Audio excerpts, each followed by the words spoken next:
ভাই আসেন। ফোনটা কই রাখলাম?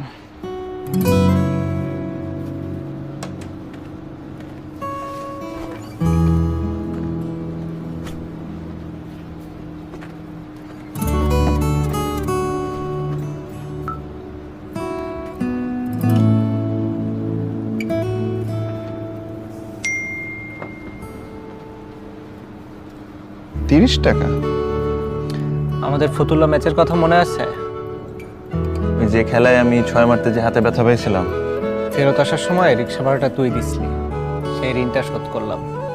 তোর এটাও মনে আছে? ওদিন আমরা জয়েন্ট ম্যান অফ দ্য ম্যাচও হয়েছিলাম। যতবার একসাথে হইছি ভালো কিছু হয়েছে।